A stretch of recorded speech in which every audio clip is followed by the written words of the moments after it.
Olá, pessoal, sejam bem-vindos a mais um Conecte Advogados, que o nosso programa tem o intuito aí de levar a advocacia para a sociedade, de um modo que a gente consiga trazer, conectando os advogados de um modo geral, para a sociedade entender melhor o seu direito, para que você possa entender melhor o seu direito e também as regras da legislação brasileira, do ordenamento jurídico todo. E hoje, tenho o prazer de conversarmos aqui hoje com a doutora Amanda Magalhães, prazer, que é advogada criminalista, vice-presidente do Conselho Penitenciário do Estado do Rio de Janeiro, presidente da Comissão de Direito Criminal da OAB aqui de Teresópolis, também foi conselheira da OAB do Estado do Rio de Janeiro, de 2022 a 2024, já foi conselheira aqui também de Teresópolis, presidiu a OAB Jovem do Rio e do Brasil também, a OAB Jovem do Conselho Federal, da OAB lá em Brasília, né? E além disso, uma advogada criminalista, que em Teresópolis já atuando há bastante tempo, né?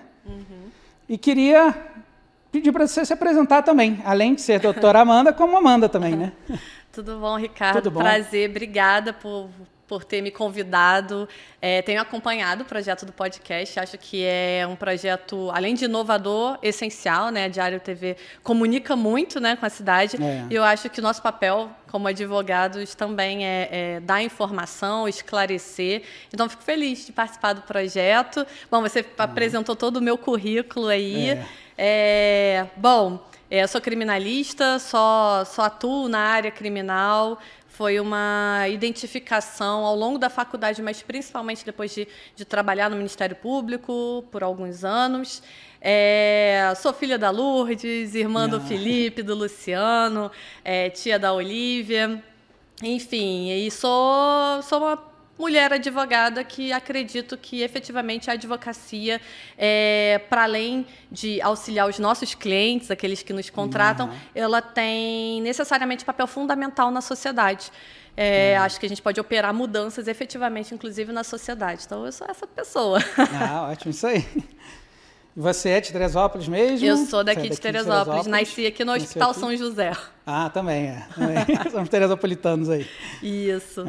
E hoje a gente vai tratar de um tema, né, que é muito falado e tudo, que é sobre a violência, né, a violência doméstica, de um modo geral, na área criminal, principalmente ali, né, e contando um pouco da sua história, o que te motivou aí para a advocacia criminal?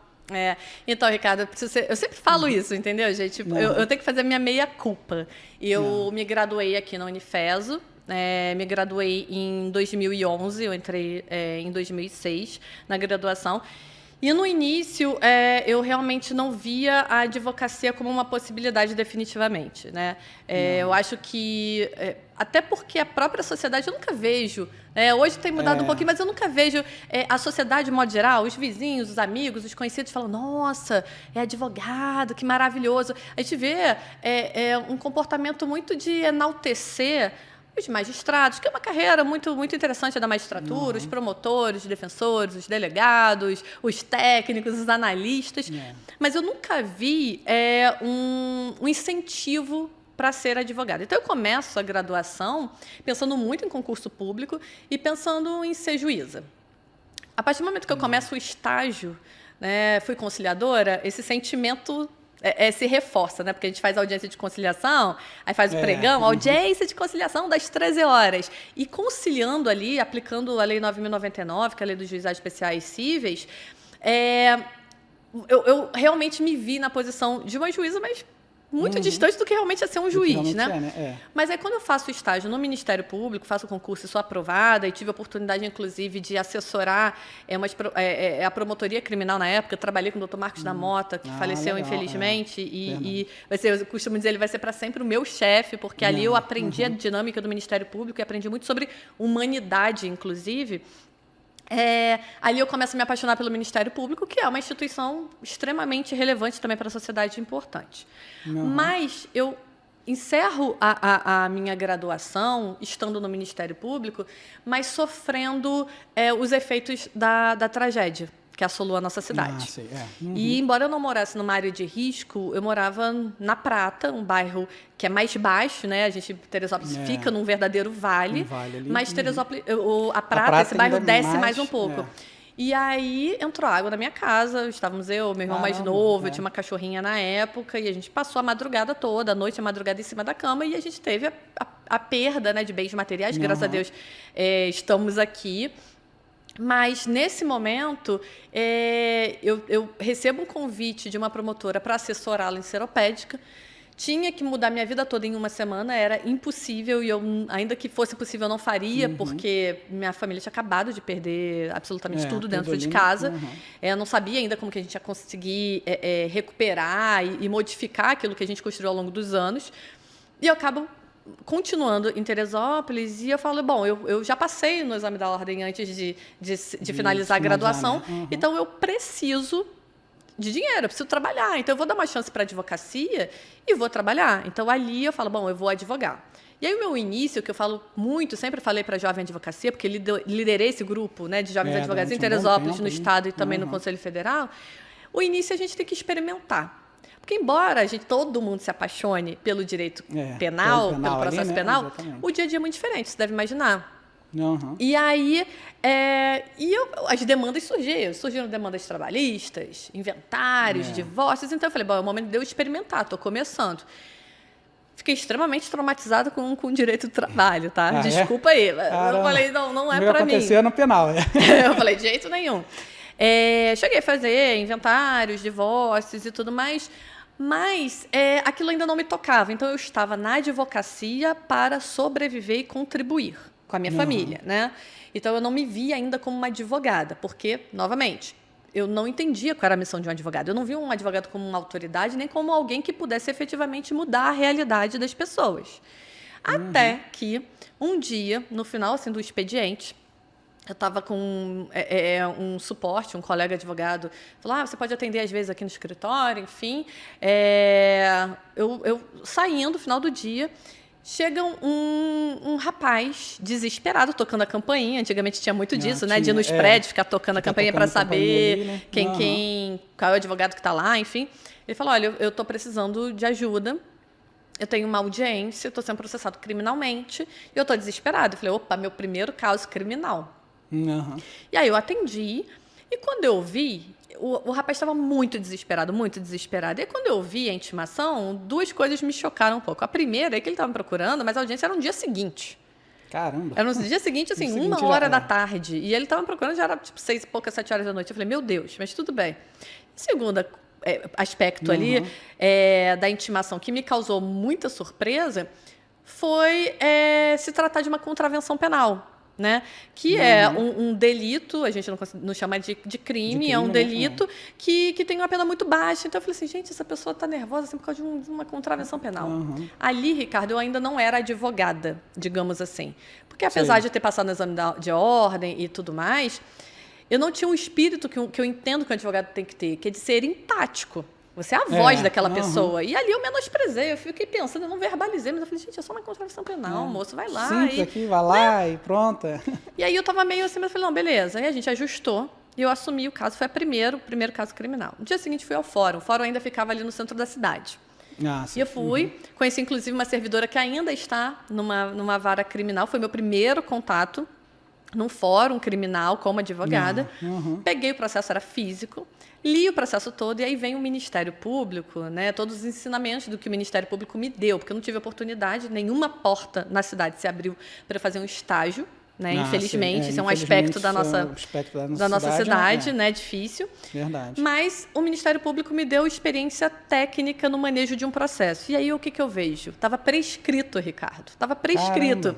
Aí eu chego na audiência preliminar e aí eu já dito a ata. Eu falo, olha, está prescrito por isso. E aí foi arquivado imediatamente. E aí é o momento em que eu me torno advogada efetivamente. Porque aí, quando eu converso com o meu cliente falando, olha só, está prescrito, então acontece a extinção da punibilidade, está resolvido o seu problema, e era uma contravenção penal, mas para ele falou, pô, é a minha honra, eu estou vindo aqui no fórum, estou me expondo. Ali, né? Ele chorou. Caramba. Ele chorou e ele falou, você salvou a minha vida. E eu sei que para muita gente pode falar, ai, gente, que ridículo, salvou a minha vida. Mas é um homem que, sabe, que vivia do trabalho, que não tinha nenhuma anotação na folha de antecedentes criminais, que sabe aquela que muitos, né, que as pessoas de mais tempo falavam, nossa, o meu nome é tudo para mim. Ele estava muito constrangido só de estar lá no fórum. Então, quando eu falo para ele, olha, acabou, ele fala, você me salvou. Naquele momento, eu voltei para casa andando, né? E eu fiquei pensando assim, gente, é isso que é advogar. Então, foi esse o meu início. Eu entendi que eu posso realmente mudar a vida de uma pessoa. Eu não tenho só vitórias, mas eu acho que você cuidar de uma pessoa, você ouvir uma pessoa, e você ser a voz dessa pessoa, e essa pessoa não estar sozinha numa situação em que qualquer um de nós pode passar, eu acho que, para mim, isso é advogar.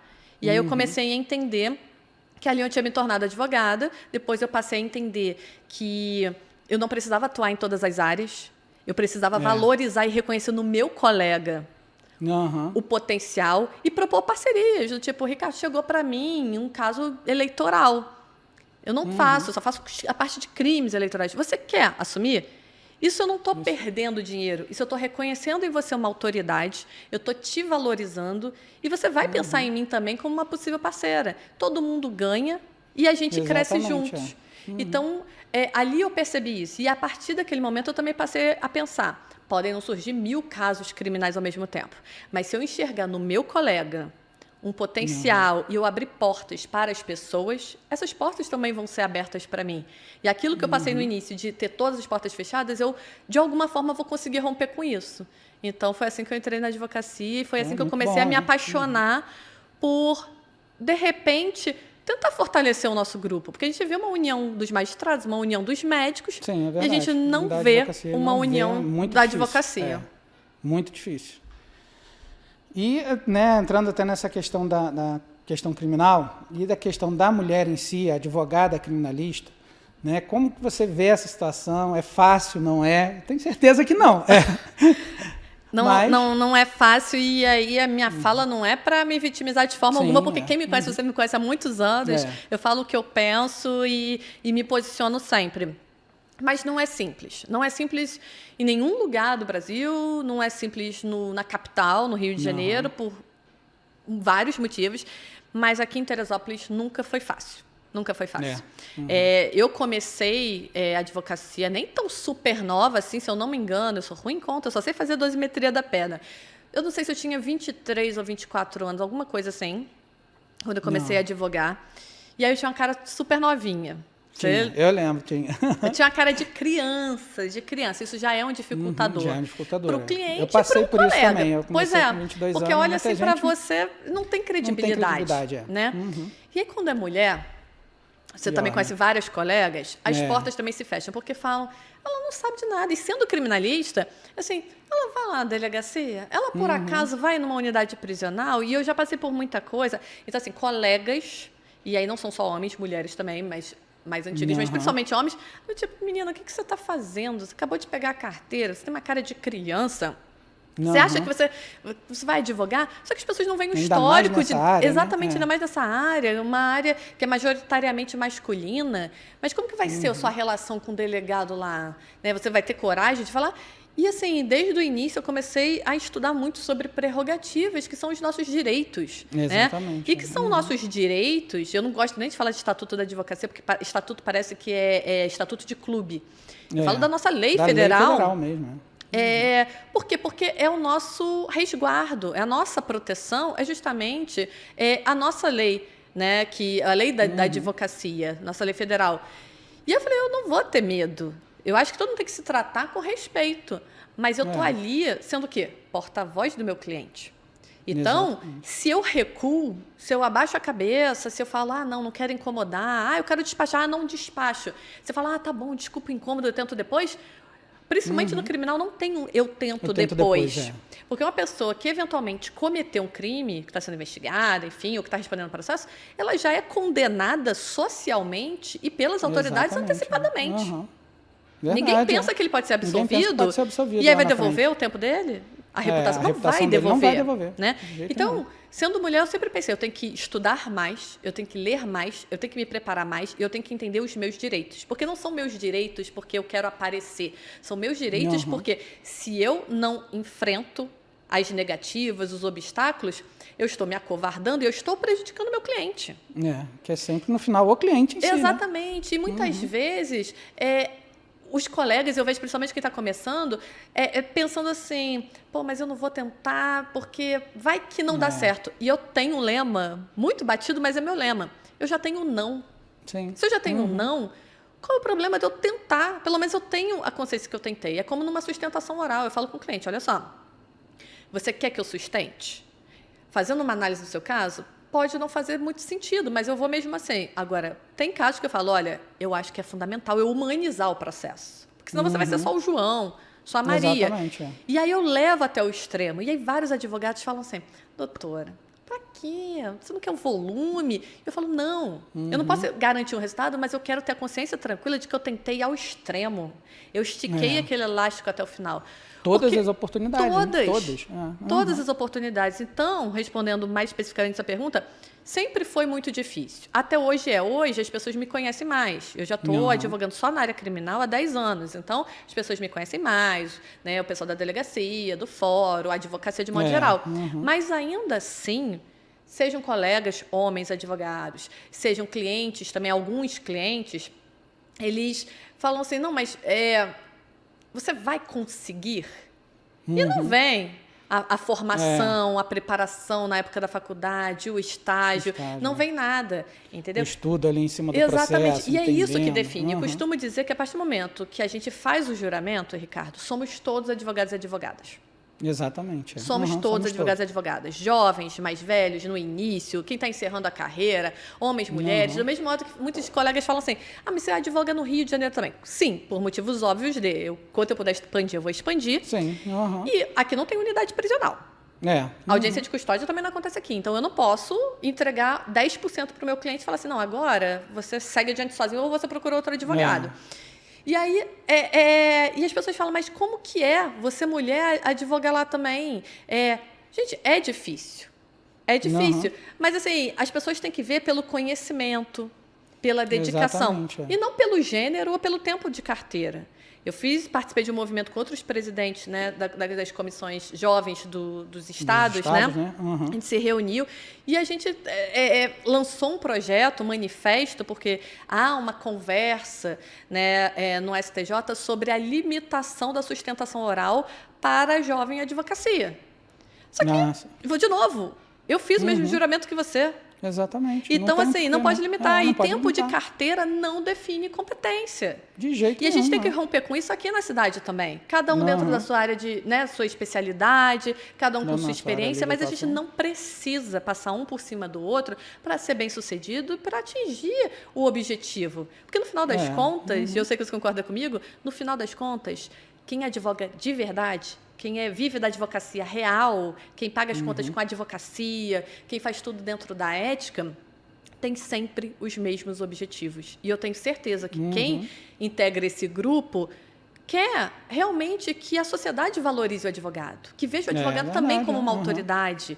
Porque há muitos anos, a história mostra isso, era uma profissão tão valorizada, falava, nossa, é muito bem sucedido. E hoje, não sei se você já ouviu isso, eu já escutei de vários clientes, doutora, você é tão boa, quando que você vai ser juíza? Também, várias vezes. Doutor, você é tão bom, por que você não faz o concurso? Porque não, porque eu quero advogar, eu gosto de advogar. Porque você é vocacionado, eu sou vocacionado para advocacia, exatamente. E quando a gente vê essa distinção, e quando a gente tem alguma coisa errada, né? Tem alguma coisa errada. Porque, na verdade, a justiça é inerte. A gente aprende isso lá em Teoria Geral do Processo. É a gente que provoca, é a gente que leva as demandas, é a gente que opera realmente as mudanças, né? Então, quando a sociedade pensa dessa forma, é porque tem alguma coisa muito errada. E eu ouso dizer que a responsabilidade também é nossa. Sim.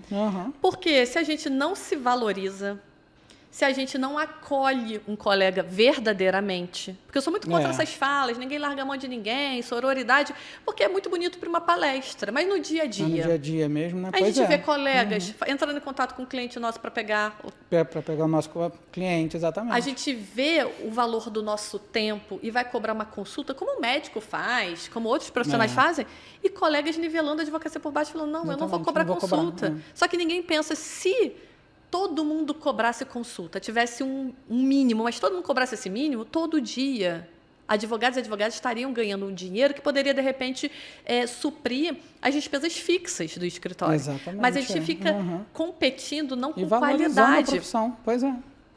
Então, assim, é difícil e talvez por isso, por ser mulher, não é mais, se trata mais de provar. Mas eu sei que demanda um esforço 10, muito 15, maior, 20 vezes maior, porque senão ela nem sabe o que está falando. E a gente mora, eu tenho muito orgulho da minha cidade, amo a minha cidade, nasci aqui, minha família é daqui, eu moro aqui e tudo mais, mas é uma cidade conservadora em todos os aspectos. Verdade. Então, você vê uma mulher liderando, uma mulher numa área muito masculina, assusta. Sim. Então, com conhecimento e com dedicação e com parcerias de colegas. Mais dificuldade, né? Exatamente. E com parcerias de colegas. Sim. Porque os colegas falam, eu tenho vários colegas homens que fazem parceria comigo porque enxergam a minha capacidade. Então, é basicamente sobre isso. Agora, que é difícil, né? É difícil. As mulheres são muito mais cortadas do que os homens, né? Exatamente. Quando são autoridades masculinas, acham que podem apontar o dedo e falar. E por isso ter conhecimento. Porque se você tem ali, né, a sua lei federal, se você conhece suas prerrogativas, você fala, doutor, desculpa eu sou tão autoridade quanto você. Nós somos indispensáveis, né, para a administração da justiça. Então, assim, eu estou fazendo o meu trabalho. Vamos abaixar o tom, vamos tratar. Cada um é um ator num processo, num procedimento. Então, se eu estou fazendo o seu trabalho, eu estou fazendo o meu trabalho. Agora, se você é jovem, se você não tem essas ferramentas, se você não tem colegas que deem essas ferramentas, né, instituição que ajude, etc., fica difícil, porque você fica vendido e você tem medo de perseguição. Exatamente. Você está sozinho. Ele está sozinho ali. É jovem. E aí começa se for a ser mulher, perseguido. Aí você fala, putz, sei lá, como é só um juiz na vara tal. Exatamente. A gente não sente isso? Sente, com certeza. Com certeza. E para a mulher, muito mais, né? Sim. Eu senti muito isso na advocacia quando era jovem, né? E sei que para a mulher é muito pior. Uma situação muito pior. Muito mais difícil. A mulher é muito conhecida como, tá de TPM, sim, tá chilique, tá nervosinha, por quê? O homem não é só assim, tá ali exigindo o que é o de direito, né? Exatamente. Exatamente isso. E aí, entrando já mais para o nosso tema aí de violência doméstica mesmo, como advoga na área criminal e tudo, como você vê essa questão da violência doméstica hoje? E na nossa cidade, até uma cidade muito conservadora, e com certeza é um número grande que a gente tem aqui, muito por conta disso. Né? Então, a violência doméstica e familiar, ela sempre existiu, ela só não tinha um nome, né, especificamente. E aí, no passado, e aí você fala do conservadorismo da nossa cidade, e é verdade, mas no passado, de modo geral, a sociedade era extremamente machista e conservadora, né? A mulher ela tinha um papel muito destacado, né? Ela estava sempre atrás, nunca do lado nem à frente de um homem. Ela, embora tivesse sempre, e tem até hoje, um papel fundamental na gestão da casa, no auxílio, porque é extremamente trabalhoso, é extremamente cansativo, muito mais, às vezes, do que trabalhos formais, né? Tem homens, tem pessoas que acham que ela fica em casa só. Gente, se você passar o dia em casa, você vai ter coisas para fazer o dia inteiro. Se você tem filhos, gente, é muita responsabilidade, etc. Mas como tinha essa diferença, né? A mulher estava sempre ali, né? Numa relação de hipossuficiência com relação ao parceiro dela. Tudo que ela falava era errado, qualquer comportamento era errado, e ela ser agredida das mais variadas formas era normal, natural, porque era o homem mostrando que era a autoridade, que ela estava errada e ela tinha que dizer amém para tudo que ele falava, né? E aí ela não se percebia como vítima. As mulheres foram internalizando ao longo do tempo que elas eram culpadas por sofrer, né, por receber esses castigos. Então isso foi acontecendo. E aí, muitos episódios de violência doméstica e familiar, e vem a Lei 11.340, que é a Lei Maria da Penha, justamente porque Maria da Penha, ela quase foi assassinada várias vezes pelo marido dela, pelo companheiro dela na época. Ela foi eletrocutada, inclusive. E aí ela buscava pela justiça e o Estado brasileiro. A justiça não respondia adequadamente. Então, assim, perdia prazo, não dava em nada. E ela tentava, até que, um dado momento, ela quase morreu. E aí houve todo um auxílio coletivo para levar o caso dela para uma instância superior, para tornar mundialmente conhecida essa luta dela, e esse problema, e essa inércia, e essa negligência e essa indiferença do Estado brasileiro. E aí, quando isso acontece, o Estado brasileiro é punido. E a partir dessa punição é que surge a legislação, e o Estado brasileiro, né, o nosso país, ele precisa adotar determinadas posturas para coibir esses tipos de violência. Só que muita gente acha que a Lei Maria da Penha ela só trata de crimes, e na verdade não. Ela traz um rol de procedimentos e possibilidades para que essa mulher ela saia desse ciclo de violência. Tá? Então, a gente verifica, por exemplo, até como medida protetiva de urgência, que tem para com o autor do fato e para com a vítima. Por exemplo, ela poder matricular a criança perto da residência em que ela for morar, depois de ela se separar, de ficar afastada. É possível a separação ou a dissolução da união estável através, né, da utilização da Lei Maria da Penha. Então, tem N possibilidades que a Lei Maria da Penha concede para essa mulher. E a Lei Maria da Penha, ela fala sobre os tipos de violência. Ela não fala especificamente sobre crimes. Ela traz ali as formas de violência que, quando o legislador olha e ele joga para o Código Penal ou para alguma legislação extravagante, ele tipifica, e aí sim se torna crime. Por exemplo, a gente conhece muita violência física, que é a mais comum. Só que falar exatamente isso, que não é mais comum. É a mais comum, que deixa marcas, lesões, e que todo mundo vê, faz um corpo de delito e identifica. Mas a Lei Maria da Penha também fala da violência psicológica, que está super em alta. E não é porque começou agora, é porque sempre existiu, só que antes ela não era tipificada no Código Penal. E hoje a gente tem a violência psicológica no Código Penal, então é punível a violência agora, né? A gente tem a violência moral, né, que é sobre como você é burra, nossa, você vai se vestir assim mesmo para sair, é uma desqualificação reiterada da mulher. A gente tem a violência sexual, que muitas mulheres acham que não é violência. Está casada, está namorando, o parceiro falou, não, eu quero ter uma relação sexual hoje. Ela não quer, ela diz não, e ele força, isso é violência sexual. E ela acha que é isso. Que é a obrigação dela, né? Antigamente é a obrigação dela. Então, tem a violência também patrimonial. Tem acontecido muito através de estelionatos. A mulher ela quer usar o cartão de crédito dela, não pode. Ou então casou em comunhão parcial de bens ou total e etc. E quer poder gerir a vida, ele não. Você só pode fazer a unha uma vez por semana, não, você não devolve esse vestido. Então, são várias formas. Então, a Lei Maria da Penha, em resumo, ela traz esse cenário todo, ela traz medidas para proteger a mulher e para poder devolver a vida a essa mulher. Só que aí o Código Penal precisa prever, como a lesão corporal, como a violência psicológica, enfim. Em Teresópolis, Ricardo, muitos casos de violência doméstica e familiar. E a gente não tem um juizado especial, né, voltado para a violência doméstica e familiar destacado. A gente não tem. Teria que ter. Hoje a gente tem uma magistrada atuando na primeira criminal, na segunda criminal, cuidando de crimes contra a honra, cuidando de violência doméstica, fazendo tribunal do júri, é muita coisa. Porque a urgência das mulheres é gigantesca. E o índice aqui em Teresópolis é absurdo. A gente sabe que a gente olha para Teresópolis e fala, ela é uma cidade tranquila. A gente não tem crimes, como eu posso dizer, violentos, como a gente vê no Rio, né? Uma quantidade absurda de homicídios e tudo mais. Mas nós já tivemos aqui sessões de tribunal de júri julgando feminicídio, que é um homicídio qualificado, é um homicídio contra a mulher em razão do gênero, né? Do fato dela ser mulher. E aí é um volume muito grande. E a gente vê culturalmente, sim, homens na cidade achando que o empurrão não é nada, que um grito não é nada, que restringir ou que monitorar não é nada, e tudo isso é violência. Pois é.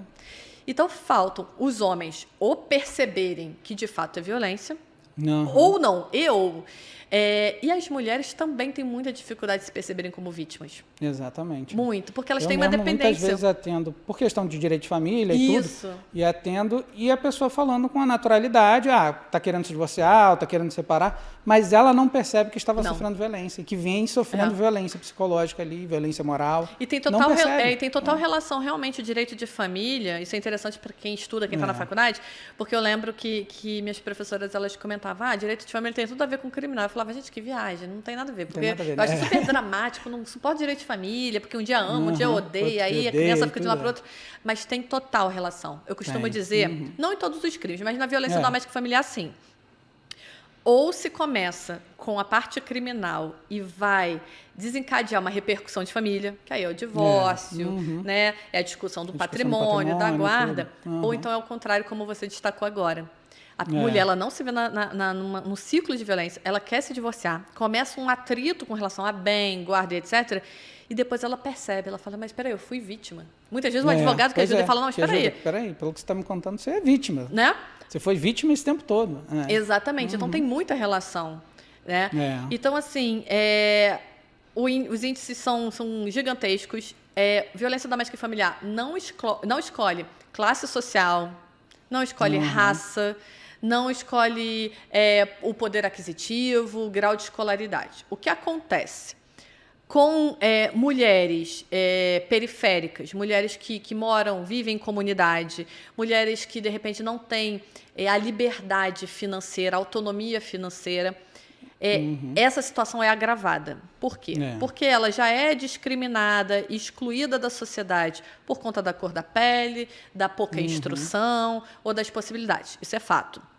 Porque talvez elas não consigam acessar o mercado de trabalho e tem uma dependência, além de psicológica do cara, tem uma dependência financeira. Fala, peraí, mas o que eu vou fazer? Então, apesar da violência doméstica e familiar, seja ela qual for, psicológica, física, moral, financeira e etc., atingir toda e qualquer mulher e também aquelas pessoas que se percebem como mulher, que é o caso das trans. Então, pode ser biologicamente ou não mulher. Atinge todas, independente de classe social, de onde mora, de onde veio, para onde vai. A gente sabe que a gravidade e a dificuldade de sair desse ciclo é maior com essas mulheres que já sofrem outros diversos tipos de preconceito. Então, essa é a realidade. Agora, é um crime clandestino. Costuma ser o quê? A palavra de um contra o outro. Exatamente. Né? Então, por isso... É muito difícil conseguir provar e condenar. E principalmente é muito difícil a violência psicológica. O índice de arquivamento dos casos diante de violência psicológica é muito maior do que o de indiciamento e o cara ser processado criminalmente. Violência física nem tanto, porque você tem ali a materialidade. Mas a psicológica é muito difícil. Até porque, como que a gente falou, o que a gente tinha falado antes, a descredibilidade que ainda existe em torno das mulheres. Volta para casa, conversa. O que você fez de errado?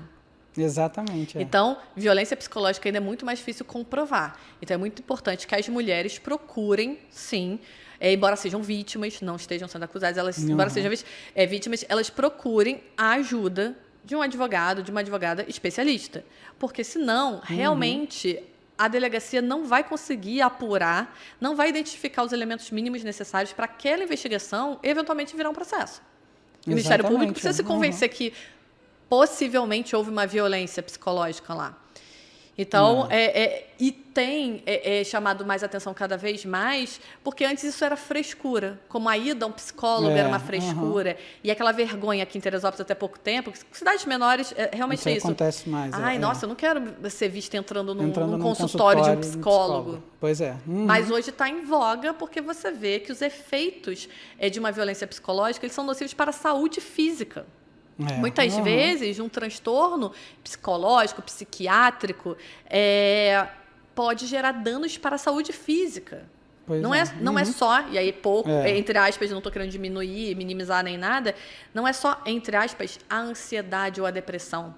São mulheres que têm problemas reais, né? Uma alteração na pressão, um problema, uma aquisição de uma doença autoimune. Então, eu tenho até uma tese que a violência psicológica ela gera assim, uma lesão corporal àquela mulher. Porque tem danos, sim, físicos, perceptíveis, reais. É Ela tá maluca, só que ela muitas vezes é tratada, principalmente numa cidade do interior, como uma mulher maluca. Exatamente. E assim, às vezes eu pego um caso, né, de direito de família, exatamente mais questão do direito de família. E eu percebo isso, e ela ainda está naquela relação, e você percebe a situação da pessoa, exatamente da vítima ali, da mulher como vítima, depois que ela sai desse quadro de violência, como ela muda, e muda o astral dela, e muda fisicamente. Ela muda totalmente, Ela muda, né? totalmente. Mas é porque ela não se percebe naquele ciclo, e esse ciclo as pessoas acham que é uma atitude pontual. Não é. Se repete, porque ela está ali vivendo aquela relação, e ela se acostuma a ser violentada. Exatamente. E aí o parceiro chega e fala assim, aí leva umas flores, aí leva para jantar, me perdoa que eu estava estressado, não sei o quê. Só que esse ciclo, toda vez que ele é completado e ele reinicia e é completado mais uma vez, o desgaste é maior e vai potencializando as formas de violência. Então, o que antes era um xingamento, passa a ser discussões todos os dias, tapas. E aí, qual é a conclusão disso? Quando esse ciclo ele fica em espiral, né? Ele começa como ciclo e ele vai subindo ou descendo em uma espiral. É o feminicídio. Porque o cara perdeu a paciência para ele. Um tapa primeiro, ai meu Deus, fui demais. Depois é um tapa seguido de um soco. Depois ele mata. E depois vai até que mata. É porque é pouco, entendeu? Ele vai escalando violências. E é isso que a gente precisa romper. E aí, muitas vezes, a mulher não se percebe, porque ela acha que ama. Porque ela está ali, ela acha que ele é o único homem do universo. E aí é um trabalho, é um papel social também. Pô, você tá ouvindo barulho esquisito na casa do vizinho. A mulher gritando, falando, para. E você fala, não vou meter não, vou botar aqui um algodãozinho no ouvido. A gente pensa que ela briga ela pode ser assassinada. A mulher não vai se meter, faz tem que fazer, tem que porque participar. Às vezes ela não, foi o que você falou, ela não percebia que era vítima. Então, você começar, ela não percebe e ela parece, você vai ser omisso, tá roxa, ou então ela não consegue te olhar nos olhos, ela fala, tô fazendo um tratamento porque eu não tô bem. Não, você pode, qualquer um pode denunciar. E tem que denunciar, porque se a gente assiste, essa mulher pode morrer. Exatamente, pode chegar exatamente ao feminicídio. Exatamente. Né? E aí, até nessa questão, queria pedir até para o Gilberto, se ele conseguir mostrar aí para a gente, um gráfico do Senado, que mostra exatamente o crescimento da violência, que é quando começa a perceber, né? E da violência psicológica, da violência moral. Né? Que você vê que cresce. A psicológica, então, 89%. Exatamente. Quando eles fizeram a pesquisa, questionando as mulheres e tudo, e elas mesmas, né, na pesquisa, elas mesmas não percebiam que elas estavam sofrendo. Nosso gráfico está excelente. Porque, olha só, que a gente começa em 2009, né, que é bem o início ali da Lei Maria exatamente. da Penha, E aí você começa aqui com a alta, a gente não falava que em violência sexual, porque normalizava, patrimonial normalizava. Não, ele é o provedor, então não sinto absolutamente nada disso. A moral era um pouco, porque você vai sair desse jeito, com essa roupa, parece uma vadia, né? E a psicológica pouco, porque ainda é aquela coisa do tipo, gente, esse negócio de problema psicológico não existe, né? Uma coisa tão Nutella. Eu é que tô com isso na cabeça e não é nada disso. Eu que deixei o feijão queimar, ele pode me xingar, né? E aquilo, você tá maluca, eu não falei isso, né? Que é o gaslighting. E ela você perde a noção da realidade, cara. Eu não disse isso não, você tá doida. E aí a física chama muita atenção. Só que você vê que continua extremamente alta, mas a psicológica ela aumenta, porque ela se torna crime realmente. E ela passa a ser punida e as pessoas começam a falar assim, não, peraí. O cara me fala assim, olha, eu tô indo na porta do seu trabalho. O cara fala, me mostra o celular. Com o que você estava falando? O que você está fazendo? Você não serve para nada. Assim, é tão desesperador, porque é o que eu costumo dizer, Ricardo, sem querer diminuir a gravidade de uma violência física. Sim. Mas um roxo, ele some. Um braço quebrado, ele volta para o lugar. Agora, a violência psicológica, ela deixa marcas tão profundas que, na verdade, o auxílio de um psiquiatra, de um psicólogo, é para você tentar superar e conviver com aquilo. Conviver de modo que aquilo não te afete tanto. Mas você nunca vai esquecer. Esse é o ponto. Violência física. Não, tudo bem, mas você vai esquecer pelo menos qual foi o braço? Qual foi o lado do rosto? Você não vai esquecer do fato. Mas você não vai esquecer do fato por conta da marca, porque a marca some e você esquece até como que era a marca. Você não vai esquecer porque, junto com a violência física, teve o abalo psicológico. Mas ainda que o cara não tenha tocado na mulher, a forma que ele fala, o que ele fala e o ciclo, a repetição, vai acabando com a percepção da mulher sobre a realidade, sobre quem ela é.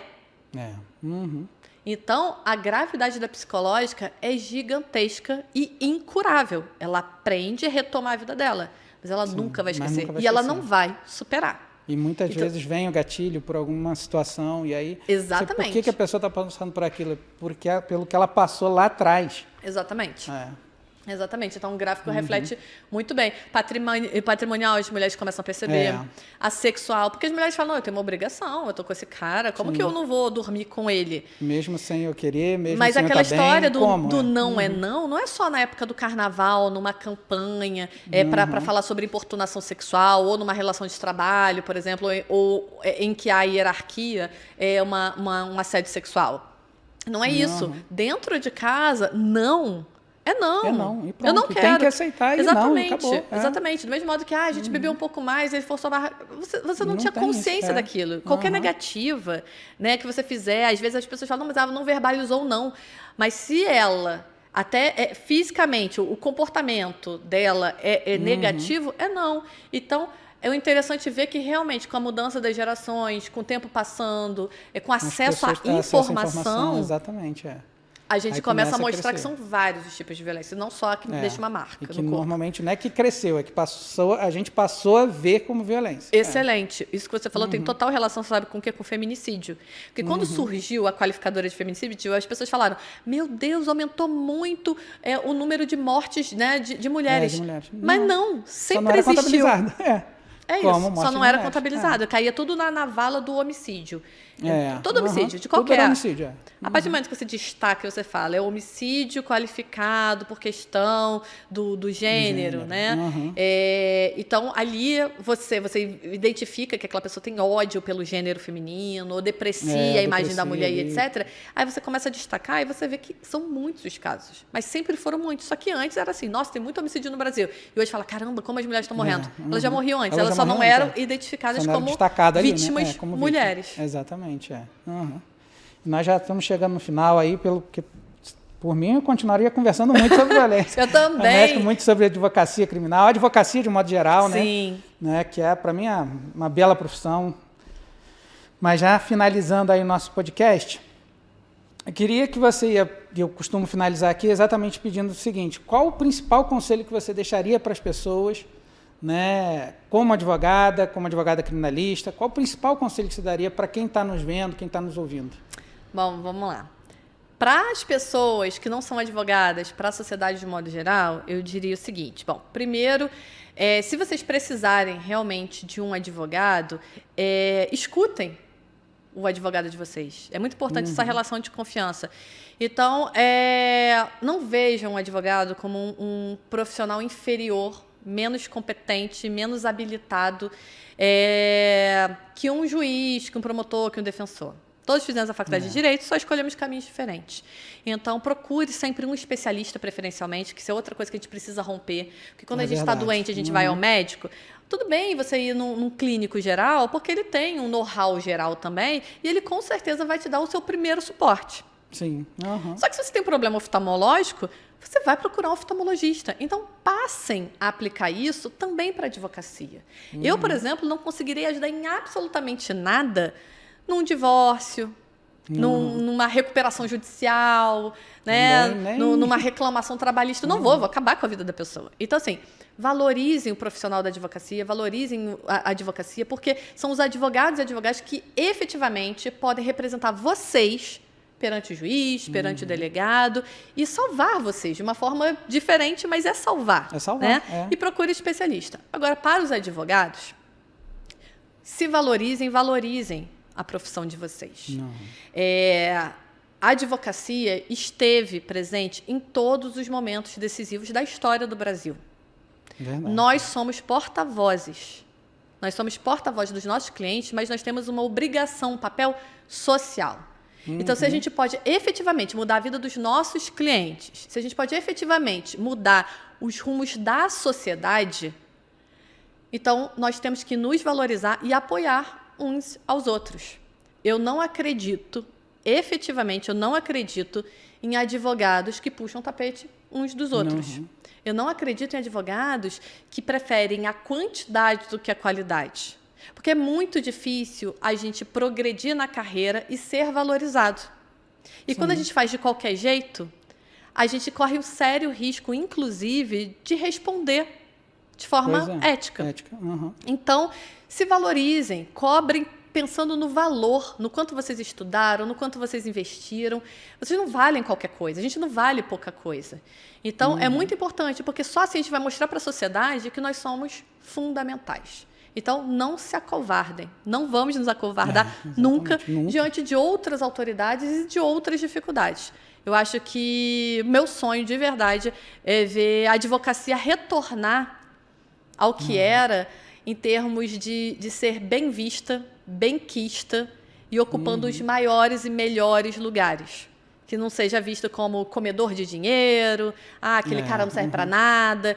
Então, se a gente começa a nivelar por cima, a gente com certeza vai mudar a realidade das pessoas, dos nossos clientes e da sociedade.